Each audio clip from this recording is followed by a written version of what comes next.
So what we're going to look at determining the slope of a line, using the slope to draw lines, understanding that slope is the rate of change, and then we'll look at solving some problems involving slope. So on the next page, under Link the Ideas, on the right, it says the slope is the ratio of the vertical change or the rise. Shh. Keen, be quiet. Keen, be quiet. Pay attention. So the slope is the ratio of the vertical change, which is known as the rise, to the horizontal change or the run. So when we say a ratio, that's like a fraction. It's not expressed in units. And what we say that slope equals rise divided by run. It's the ratio of the rise, which is the vertical change, over the run, which is the horizontal change. The letter that's used to signify slope in mathematics is normally the letter M. So M again is rise over run, or M is the change in Y. That's what that triangle means. It means delta, which is the change in Y over the change in X. A line or line segment that rises from left to right has a positive slope. So in this diagram here, it shows a positive slope because as you move from point A to B, the line is rising. Okay, the rise, the vertical change, is a positive value because you're going from A up to B. That's a positive value. And the run, which is the horizontal change, is also a positive value because you're going towards the right. And so again, that gives us a positive slope. When the line is rising as you go left to right, that's a positive slope. But if it's falling as you go left to right, that's a negative slope. And that's what the second line shows. If you're going from C to D, you have to rise negatively. You have to go down, which means a negative rise over a positive run because you're still going towards the right. So the run is still positive. But you're going to have a negative rise. A negative on top divided by a positive on the bottom gives you a negative value. So again, a positive slope is where it rises as you go left to right. A negative slope is where it falls as you go left to right. You can determine the slope using points on a line. Can you have one what? One slope, one point, one line? When the distance from one point to another is along a horizontal line or a vertical line, you can find the distance by simply counting the spaces on the grid or by using subtraction. So for example, because line segment AB is parallel to the x-axis, you can just count along the x-axis. Going from A to B, it's 1, 2, 3, 4, 5 units. The other way of doing it is if you look at the point of A is 3, negative 2, B is 8, negative 2, the y values are the same. It's only the x values that are changing. And if you take the difference between those x values, 8 take away 3, that also gives you 5 units. Okay, Jan, put your phone away. So a couple different ways you can find the length of line segment AB. For CD, that line is parallel to the y-axis. So again, you can count from C to D 1, 2, 3, 4 units.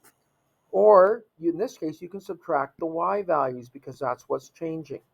You're going from a y value of 2 down to a y value of negative 2. 2 minus negative 2 becomes 2 plus 2. So there's another way you could get the length of that line segment to be positive 4. Okay? Now, we can use this in order to find the slope of a line that is on an angle. So in this case here, we want to find the slope of that line, this specific case.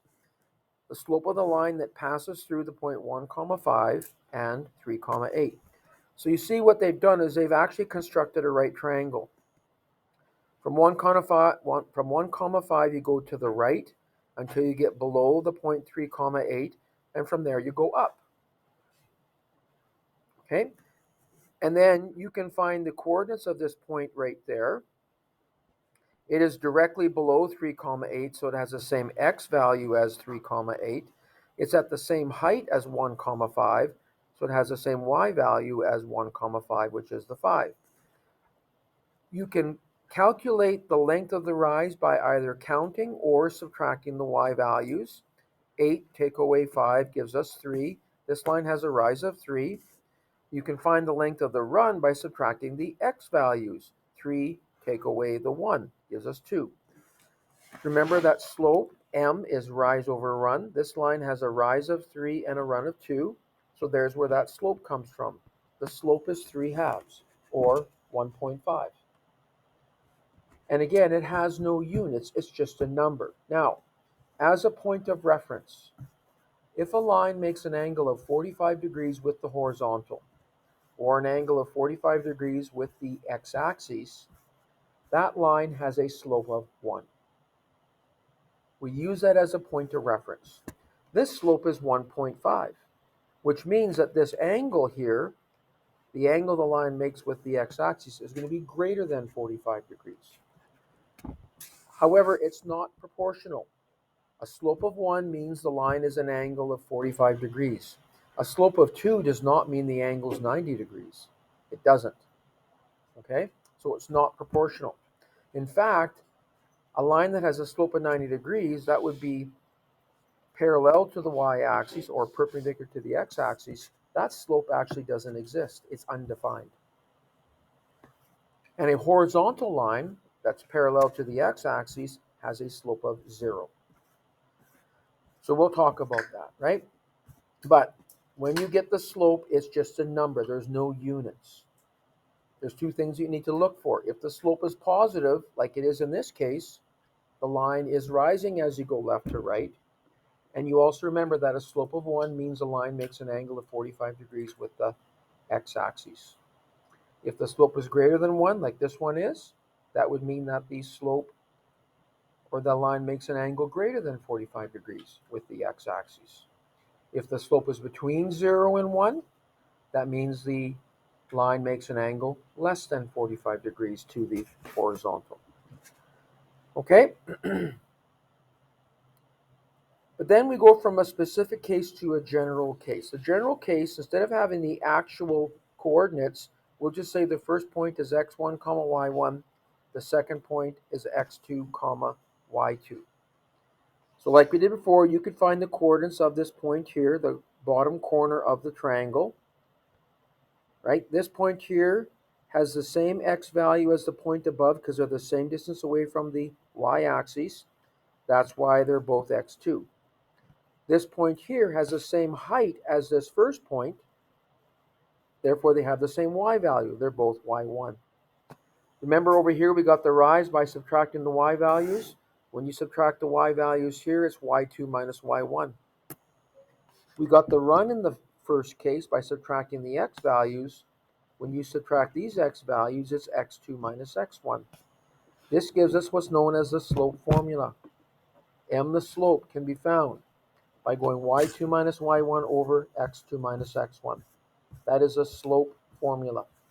And we will be using that in order to find the slope between two line segments. Now, below here, applying the slope formula to line AB above. That's the one at the very top, AB. Using the coordinates 3, -2, and 8, -2.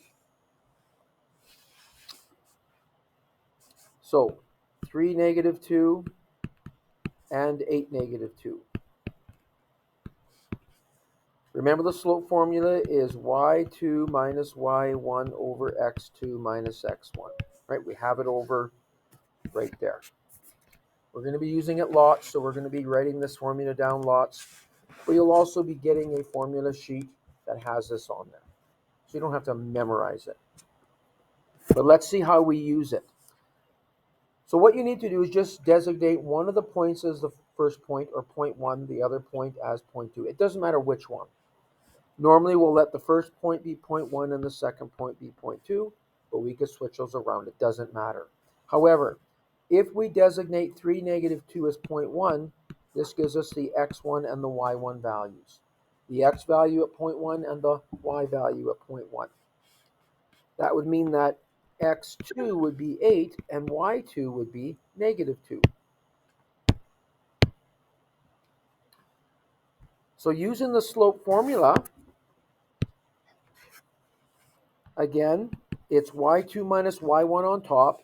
The value of y2 here is negative 2, minus the value of y1, which is also negative 2, over the denominator of the formula says x2 take away x1. x2 is 8 minus x1, which is 3. Now a minus minus becomes a plus positive, so this is going to give us 0 over 5, and 0 divided by anything is 0. So this just confirms that if we look back up here at line segment AB, that is a horizontal line. It's parallel to the x-axis. We said that that has a slope of 0. For the second line, line CD, that goes through 12, 2 and 12, negative 2.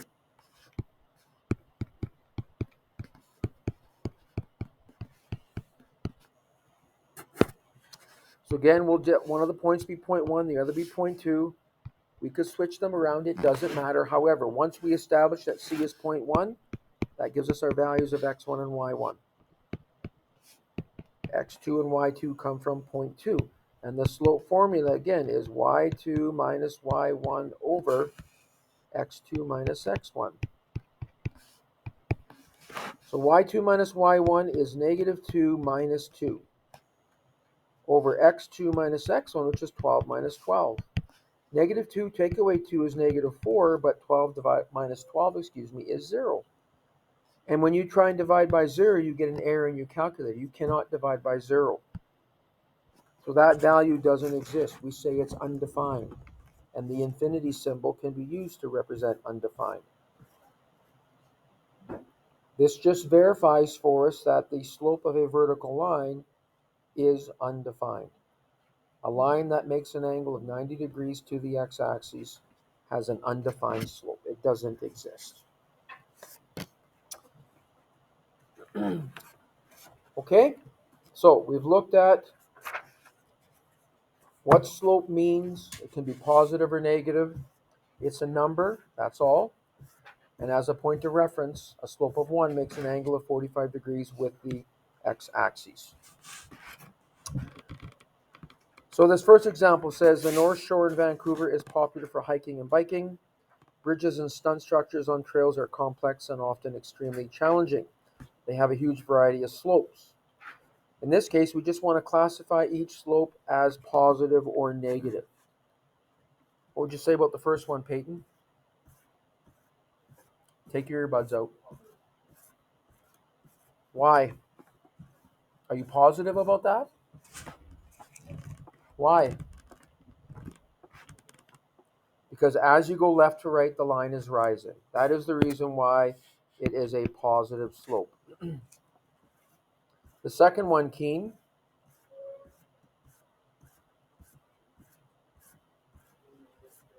Are you negative about that? Because the line is falling as you go left to right. So yes, that is a negative slope. And the last one, Declan? Also negative because the line is falling as you go left to right. So this next one says classify the slope of each line segment as either positive, negative, or neither. So if we do this in alphabetical order, the slope of AB. Again, we just want to say whether it's positive, negative, or neither. So neither would be either 0 or undefined. Ali, is the slope of AB positive or negative? You agree with that, Sophia? Huh? Because it's rising as you go left to right. So the next one will be line segment CD. Cheney, positive, negative, or neither? You better pop on that. Why neither? Which means the slope is, pardon? Do you remember, Princess? If the line is vertical, what's the slope? Because it's undefined.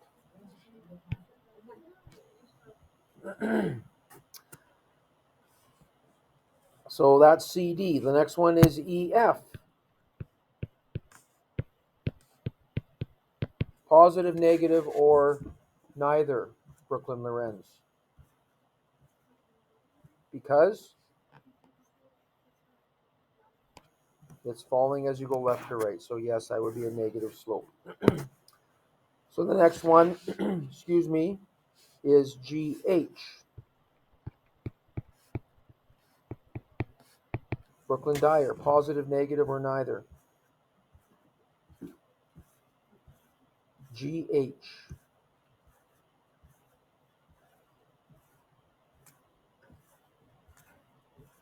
Positive, negative, or neither? She says negative. You agree with that, Ava? Why? Just because Brooklyn's always right? Is that why you're agreeing? Why is that correct, Ava? Because Brooklyn's always right? Because the line is falling as you go left to right. That's why it's negative. So M of IJ, slope of IJ, positive, negative, or neither, Kenzie? Are you positive about that? Why? Because as you go left to right, the line is rising. The last one is line segment KL. Brock, positive, negative, or neither? Because its slope is 0. A flat line, a horizontal line has a slope of 0. Because that's what the slope is. Oh, flat? For KL. Don't you butt me, young man. Okay?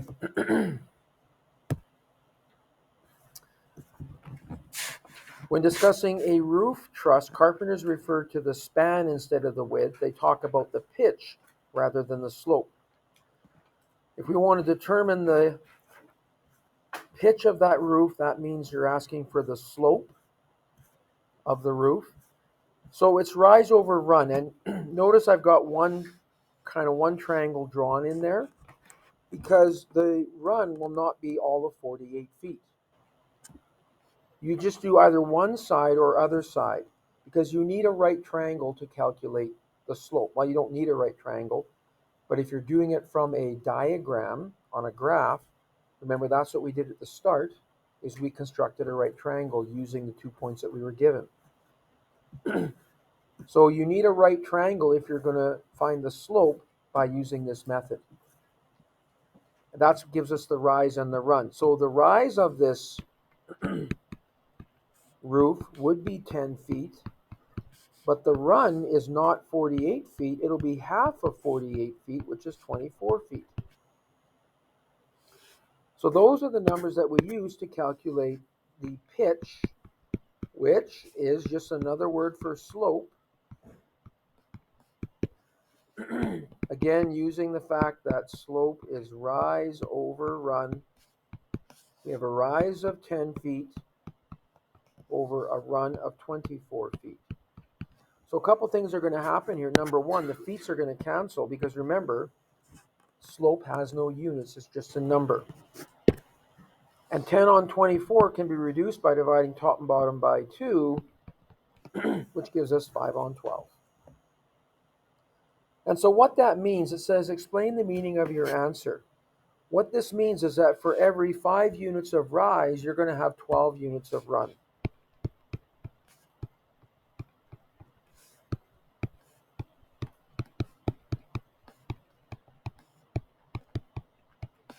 For every 5 units of rise, there will be 12 units of run. Our dimensions in this case were given in terms of feet. So if you rise 5 feet, you'll run 12 feet. You'd have to actually do that twice to get the whole triangle that we have here. Okay, we would rise 5 feet once and run 12 feet. Then we'd rise 5 feet again and run another 12 feet. And that would get us to the end. But you could apply the same thing using inches. For every 5 inches you rise, you'd have to run 12 inches or a foot. You could do it in centimeters. For every 5 centimeters you rise, you'd have to run 12 centimeters. For every 5 meters you rise, you'd have to run 12 meters. Once you have the slope, you can put any units you want in there as long as you keep them consistent. If you've ever noticed driving along the highway, when you come to a hill, quite often there'll be a sign telling the grade of the hill as a percentage. A road sign indicates that the grade of a hill is 8%. Now remember that 8% or any percent means a number out of 100. So 8% is 8 out of 100. Grade is just another word for slope.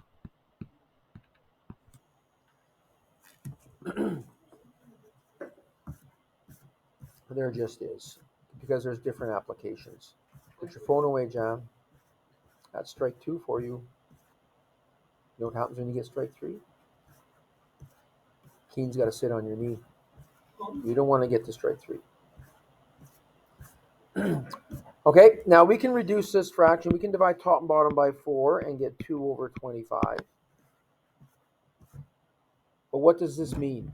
Okay, this means, just like above, for every 2 units of rise, there will be 25 units of run.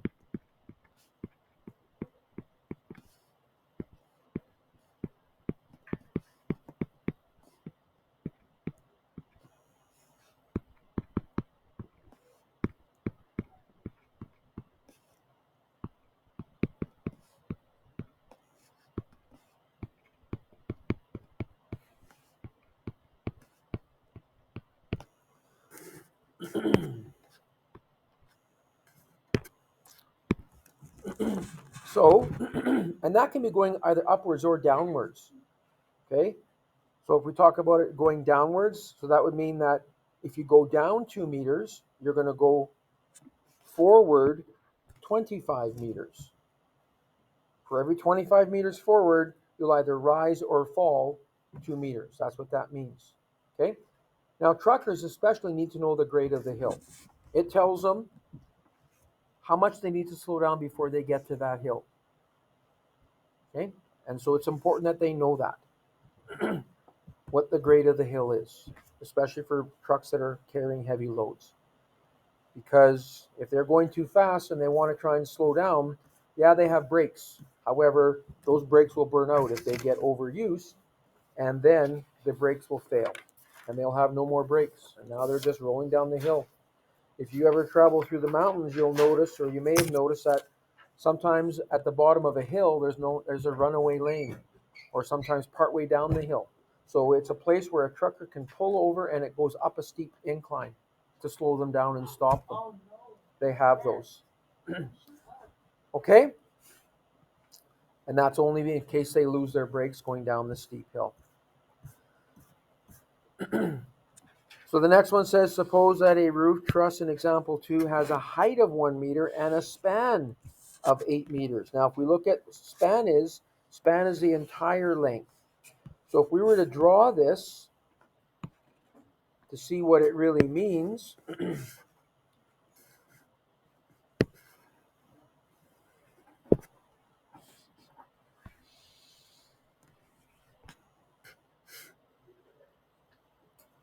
now it's not going to be drawn, to scale, but the height is 1 meter and the span, it says, is 8 meters. So it's not drawn to scale. But remember, in order to get the slope, we need to have a right triangle. So we would draw a line straight down from the peak to the base, and there's our right triangle. The run that we would use here would be 4 meters. The rise is 1 meter. So the pitch of the roof, which is the same thing as the slope, again, slope is rise over run. You're going to have a rise of 1 meter over a run of 4 meters. Again, the m's cancel, so you'll get 1 over 4, which you could also write as a decimal, 0.25. So again, that means for every 1 meter of rise, every 1 unit of rise, you're going to run 4 units. And it could be meters, it could be centimeters, it could be inches, it could be feet. But for every 1 unit of rise, you're going to run 4 units. Okay. So example 3, you want to find the slope of a line segment. And we're going to see there's 2 ways you can do this. We'll do them first by graphing it. And then we'll use the slope formula after that. So starting with question A, let's do that by graphing. Question A goes through point S, which is at -3, 6. So there's S at -3, 6. And then goes to point T, which is at 5, 2.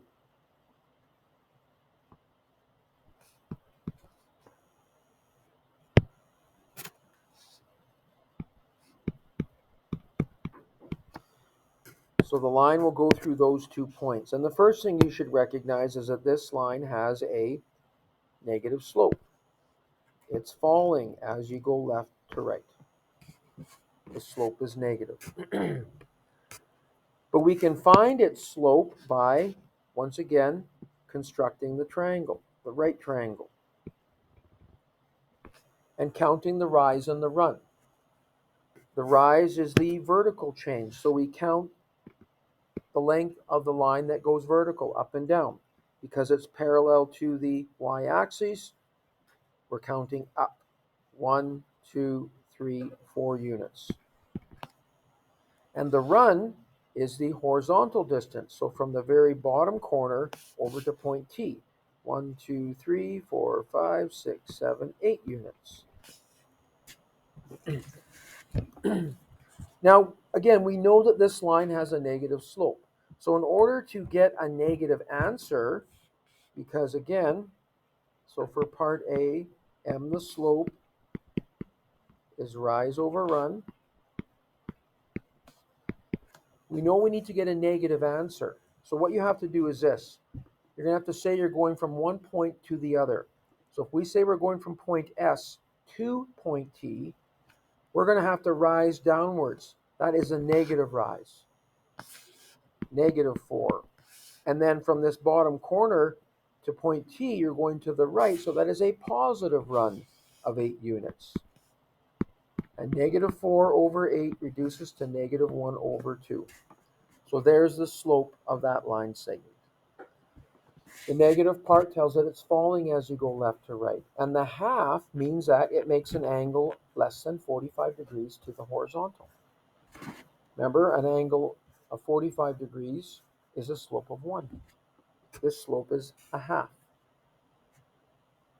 Right? So that's one way you can get the slope of a line segment. We saw this earlier today. You've got your 2 points, you've got your line between them. Create a right triangle and then find the rise and the run that way. Or the other way is using the slope formula. So for question B, where we have coordinates h, which is 4, 3, and k, which is coordinates 4, 8, we can use the slope formula. y2 minus y1 over x2 minus x1. The nice thing about using this formula is you don't have to draw a graph. Okay? Don't have to draw a graph.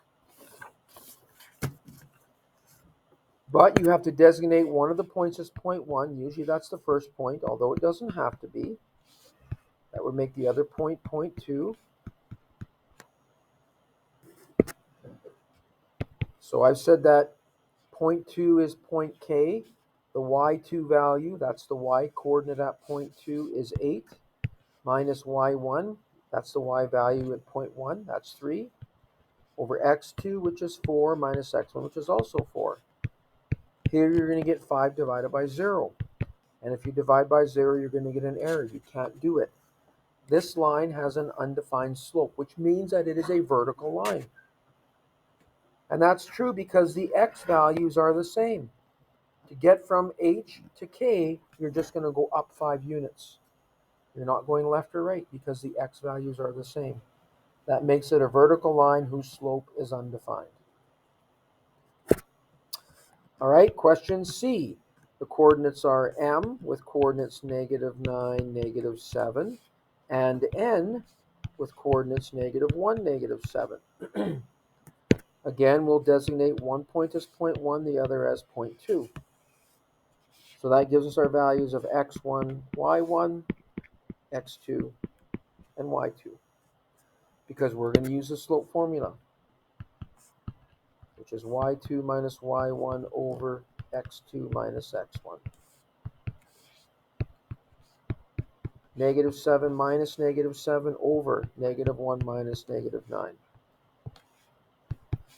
The minus minus becomes a plus positive. -7 plus 7 is 0.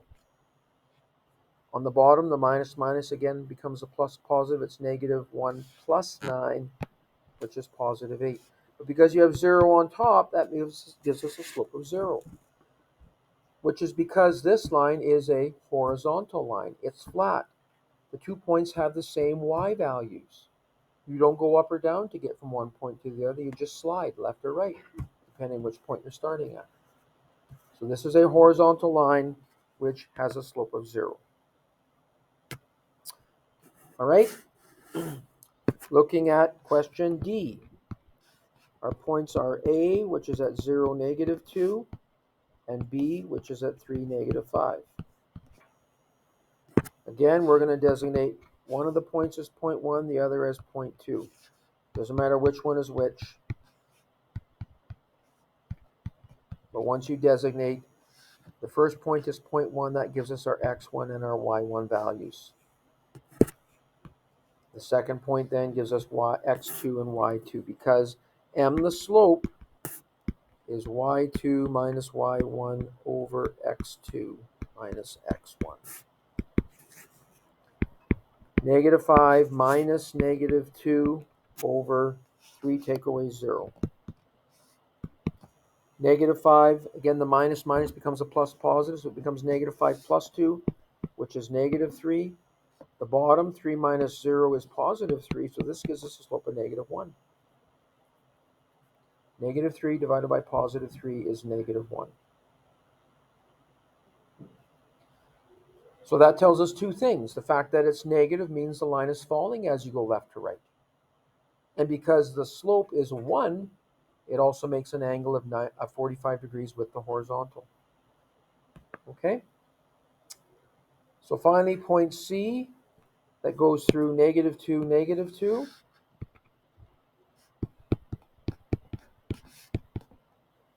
And D goes through 4, 3. And this was question E.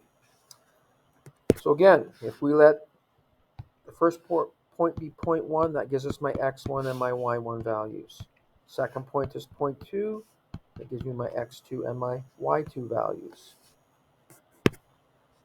The slope formula says that m, the slope, is y2 minus y1 over x2 minus x1. That'll be 3 minus -2 over 4 minus -2. Again, the minus minus becomes a plus positive. That'll be 3 plus 2 over 4 plus 2. 5 over 6. Which is a decimal less than 1. So this line would make an angle less than 45 degrees to the horizontal. But it is a positive slope, which means that as you go left to right, the line would be rising. Okay?